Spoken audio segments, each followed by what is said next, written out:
Entering this season, one of the most interesting positions for the Dolphins was the quarterback position. They opted to pass on any of the options, whether it be, Baker Mayfield, even though they didn't really have a chance at him because they ended up going number one overall.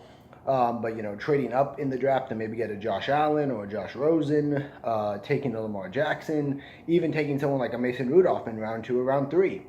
Then you got to the late rounds, still didn't take a quarterback, undrafted quarterback, still didn't take a quarterback. And so, really, other than signing Brock Osweiler, there was nothing that the Dolphins did to set themselves up at the quarterback position. So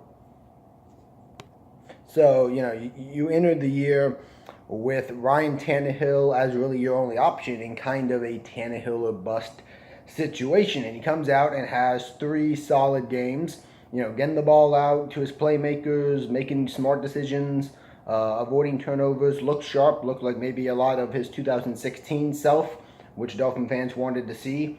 Then you had the Patriots game, which the whole team played bad, including himself.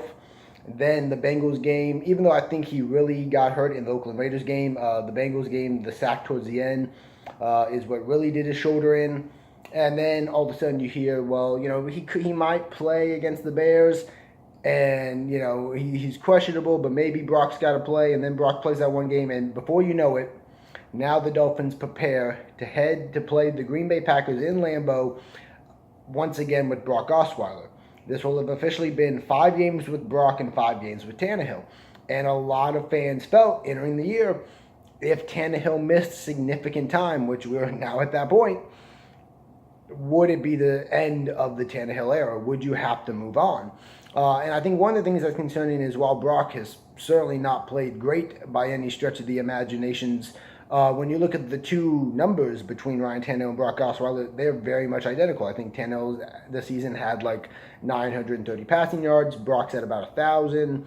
Tannehill had 2 more touchdowns, but Brock had 2 less interceptions. Quarterback rating is a 92 for Tannehill. It was a 91.1 right now for Brock Osweiler. So there's not a huge significant difference. Now, some of those stats for Brock obviously could go to guys like Albert Wilson before he got hurt, and Jakeem Grant and others, and yeah, that's a very good argument. But the point is, if you're getting similar production out of your backup quarterback in comparison to your franchise quarterback, who now has a very serious problem staying healthy. He's coming off an ACL injury. Now he has a shoulder rotator cuff injury. You don't know if you're going to get him back this year, and whenever you do get him back, in what shape. The Dolphins have to now, without excuse, address quarterback. They have to make, if not a full-blown change, they need to head in the direction of a new guy. So that leads to the next question. What are the options for the Miami Dolphins at quarterback position? Well, they can bring Ryan Tannehill back next year. He would make $26 million if cut. That would split. So it would be about $13 million in dead money, and you would save about $13 million. So that's their situation with his contract. They can bring him back, and at that point, you could just do what you did this year, where you don't take a quarterback again. You try to load up around Ryan Tannehill, have Brock Osweiler as the backup. Maybe try to sell the fan base on Luke Falk, who you picked up. Good luck with that. And I don't think you're going to win the fans over. I don't think you're going to get a lot of people to show up in the game, and I don't think you're going to get a lot of people to believe in this Miami Dolphins team, or that Miami Dolphins team, rather, if you come back with the same trio of quarterbacks. Now, you can also have Ryan Tannehill and draft someone. And that's an option. So you could look at maybe trading up for Herbert, because I don't think it would be high enough to get him. Guys like Drew Lock, Brett Rippon, Mackenzie Milton, Will Greer, all these names could come into question. Now, what if you don't have Tannehill back? What if you just cut Tannehill? I think there's a few options. Obviously, you then could enter yourself in the Teddy Bridgewater game that I think the Giants and potentially maybe Cowboys and Bucks and teams like that. Jaguars could also be in, and I think the price gets pretty high for him. I think people will be surprised how expensive Teddy Bridgewater gets. You could sign someone like Jameis Winston or Blake Bortles if they are, in fact, released, and maybe give them one last chance with your team. Sam Bradford would be another guy that comes to mind, or Mike Glennon, one of these bridge quarterbacks that likely would be there while you groom a youngster.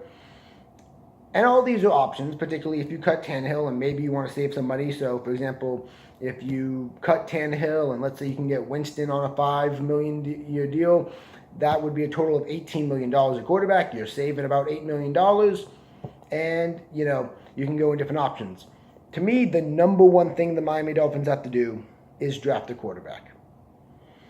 You can do whatever you want. You can bring back Luke Falk. You can bring back Osweiler. You can bring back Tannehill. You can sign whoever the heck you want. I'm fine with it all. There is no excuse for the Miami Dolphins not to draft a quarterback. And I don't mean 6th or 7th round. I mean 1st, 2nd at the latest, because it's kind of a weaker quarterback class 3rd round. If you don't take a quarterback in the first 3 rounds of this year's draft, to me, that's a failed draft. Doesn't mean you can't get good players. Doesn't mean they can't do good things. It's a failed draft. Not interested in Derek Carr, by the way. And I like guys like Bridgewater and Winston and other guys that you could sign, bringing back Tannehill. I'm fine with all those guys. They can't be your only option. To me, the Miami Dolphins need to draft a quarterback. Personally, I would look at guys like Drew Lock and Brett Rippon. Good traditional pro-style quarterbacks with good arms that you can groom. You probably don't have to play them right away.